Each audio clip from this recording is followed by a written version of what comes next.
Good morning, everyone. I saw an image of this poll on Reddit this morning, and I thought, man, that's great. That's great. That is very interesting to see the PPC making such strong inroads in BC. I didn't expect the PPC to do so well so quickly. This by-election, the Burnaby South federal by-election, PPC is a federal party. They'll send a member of parliament, MP, to Ottawa on February 25th. Okay, so that's when this one goes. This is a razor-thin election. Razor thin. Look at that. And I mean, CPC is not playing spoiler, but they're right there too. This could go any which way. And how many voters are unaccounted for? I don't know what the percentage is. It doesn't break it down that well here, but still, I mean, it's very, very interesting.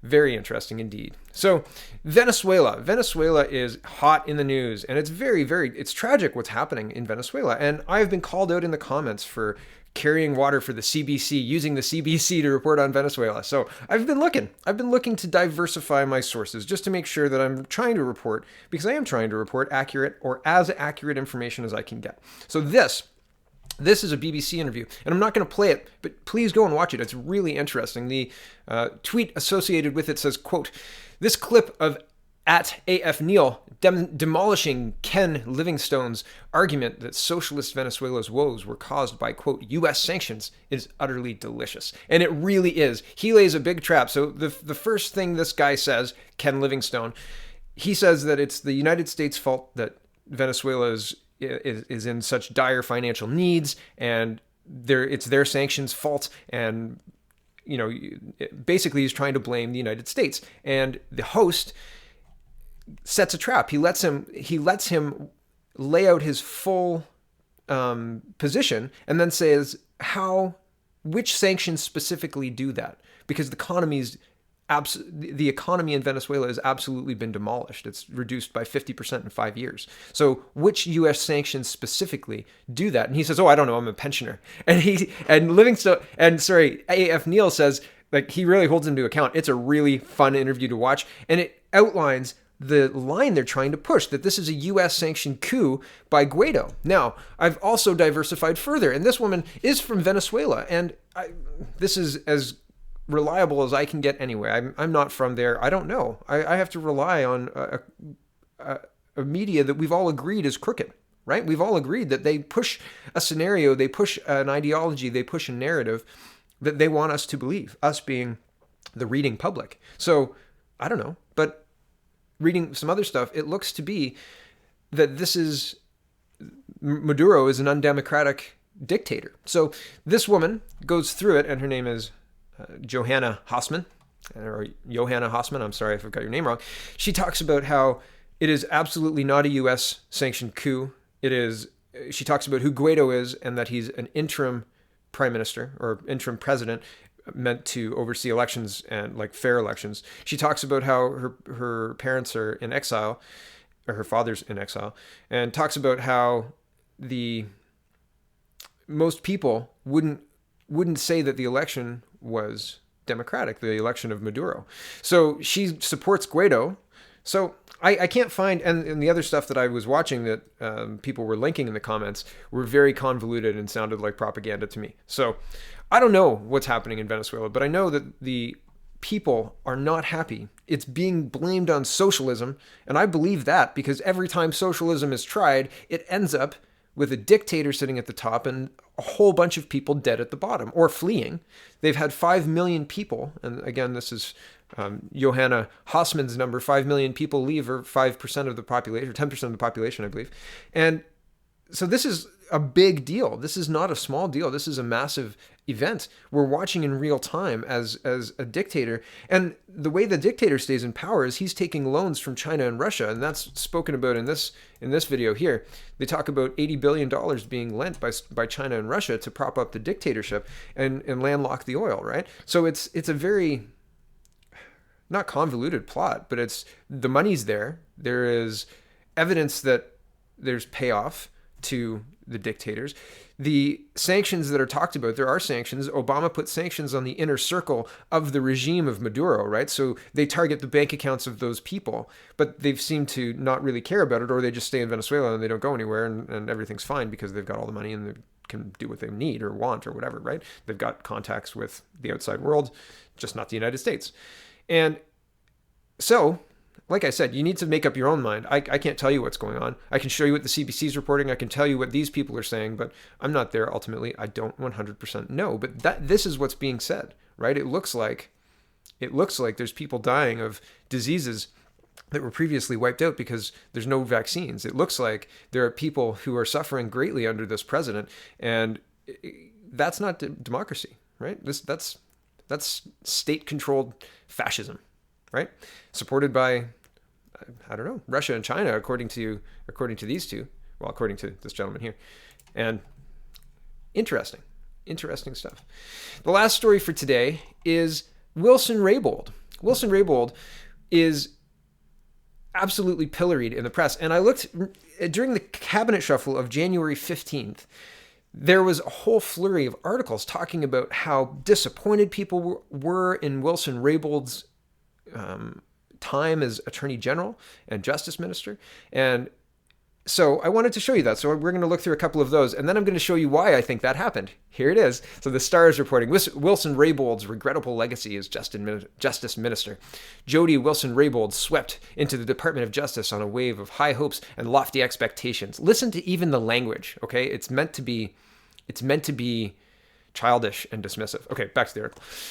With the tide now receding on her 3-year tenure as Minister of Justice, she leaves a residue of disappointment and a legion of perplexed supporters wondering what went so wrong. The list of broken promises and opportunities squandered commences with an overall commitment by Wilson-Raybould's government to reverse a decade of senseless Tory tough-on-crime measures. Scores of offenses that carry mandatory minimum sentences ought to have been easy on the chopping block, but were inexplicably left in place. The Liberals also failed to eliminate mandatory victim fine surcharges, a mean-spirited money grab that punishes the poor. Okay? Other sentencing reforms promised but not delivered, including greater use of restorative justice alternatives to rectify the gross overrepresentation of radicalized defendants in the prison system. She also left intact a broken pardon system that makes it nearly impossible for one-time offenders who have served their sentence to clear their records due to lengthy ineligibility periods, long wait times, and prohibitive application fees. I scroll down. What makes it also hard to understand is that the justice portfolio seemed tailor-made for Wilson-Raybould. The first Indigenous person, identity politics rears its head there, everyone, okay, to rise back to the article.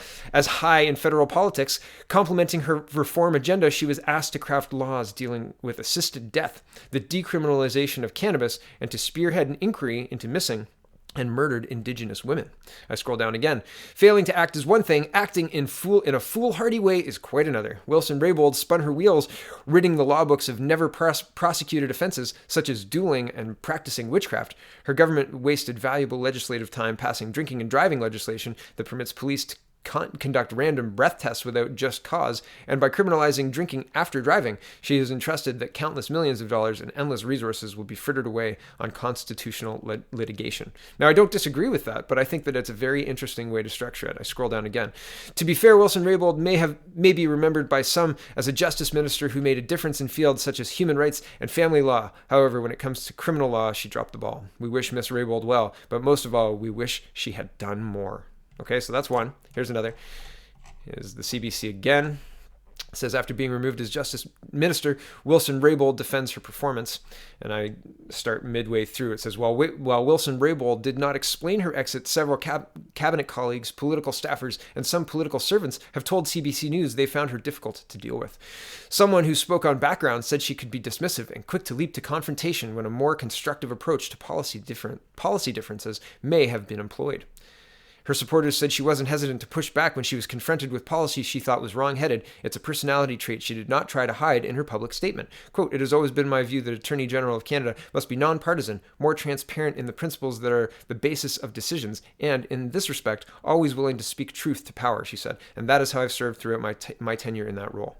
I scroll down. It says, going off script, sources say her advocacy for the Progress on Reconciliation file exposed her frustration with the Trudeau government's approach to Indigenous policy. There's been a growing momentum for 6 months or so where the Minister of Justice seemed to have decided that she was going to be true to herself and just say what she wanted to in public speeches, but being critical, which she has for the most part, has been missed by the media, but not by the Indigenous community. Says Meryl Alexander, sorry for saying your name wrong, a hereditary chief at Kitasoo I'm not going to try that. Sorry. First Nations and Indigenous resources lawyer based in BC. It is not hard to find Wilson-Raybould's frustration with her government's approach. In November 29th speech to the BC Leaders Gathering, which includes Premier John Horgan, his cabinet, and BC chiefs, she said, transformative change, not tinkering, is what's needed. Quote, thinking that good intentions, tinkering around the edges of the Indian Act, or making increased financial investments, however significant and unprecedented, will in themselves close the gaps is naive, she said. Transformative change and new directions are required. That's the speech that they're taking issue with. That's interesting, isn't it? Like, no, we need a bold new approach, not just money thrown at the problem. I'm sorry, madam. We're going to shuffle you out of cabinet and then pillory you in the papers. Okay, and this is Veteran Affairs Political Purgatory. This is the last one, and then I'll show you why, okay? Okay, well, no, I'll leave this for you to read, and then I'll skip to her comments because I think that it's worthwhile. This is a statement on her website. Link is in the description if you'd like to read it. And she says, serving Canadians as MOJAG for the past 3+ years has been one of the greatest privileges of my life. I was directed in my mandate letter to pursue and achieve a broad, progressive, and ambitious agenda that I am tremendously proud of our accomplishments. There is very little, if anything, in my mandate letter we have not done or is not well underway to completing, and we have also achieved much beyond it. I have attached an overview of these accomplishments to this statement. I thank my amazing ministers, staff, and the hardworking, dedicated public servants with the Department of Justice for their tireless work and for so ably supporting the advancement of our agenda. I also thank the residents of Vancouver, Granville, and all Canadians who have been overwhelmingly kind, generous, and supportive as we work together to help build an even stronger and more just Canada. The work goes on, and I remain dedicated to it, whatever public or private role I may play. And I scroll down. The Minister of Justice is the legal advisor to the cabinet. This is her post. In that capacity, the minister is concerned with the administration of justice, including policy in the areas of criminal law, family law, human law, and Indigenous justice. The role of Attorney General of Canada carries with it unique responsibility to uphold the rule of law and the administration of justice, and as such demands a measure of principled independence. It is a pillar of our democracy that our system of justice be free from even the perception of political interference, and uphold the highest level of public confidence. As such, it has always been my view that the Attorney General of Canada must be nonpartisan, more transparent in the principles that are the basis of the decision, and in this respect, always willing to speak truth to power. This is how I've served through my tenure in that role. Now, I said, when this happened, I said, it's interesting she's being moved at such a time when the Huawei Meng Wanzhou, sorry for saying the name wrong, decision is needing to be rendered, or soon will be, right? If it's in Trudeau's tenure, had he left her in place, she would be the one to render that decision. And it would be improper of Trudeau to get involved politically in that, right? But even touching the position makes it him being involved, and things are getting worse. Here's today's update. It says PMO pressed Wilson-Raybould to abandon prosecution of the SNC Latvian, the Globe and Mail reports. Bombshell story. People were curious why Wilson-Raybould was demoted. This provides a strong explanation. Trudeau has some explaining to do, and here we will go through it. PMO pressed Wilson-Raybould to abandon prosecution of SNC Lavalin. Prime Minister Justin Trudeau's office attempted to press Jody Wilson-Raybould when she was Justice Minister to intervene in the corruption and fraud prosecution of Montreal engineering and construction giant SNC Lavalin Group, Incorporated, sources say, but she refused to ask federal prosecutors to make a deal with the company that could prevent a costly trial. SNC Lavalin had sought to avoid a criminal trial on fraud and corruption charges stemming from an RCMP investigation into its business dealings in Libya. Prosecutors alleged in February 2015 that SNC paid millions of dollars in bribes to public officials in Libya between 2001 and 2011 to secure government contracts. The engineering company says executives who were responsible for the wrongdoing have left the company, and it has reformed ethics and compliance rules. Don't worry, guys. We changed the rules, so it's fine. And we fired those guys that did that. Yeah, no problem. We'll pay a fine. Move on, right? Nope. Back to the article. After the charges, SNC Lavalin lobbied officials in Ottawa, including senior members of the office of Mr. Trudeau, to secure a deal known as deferred prosecution agreement or remediation agreement.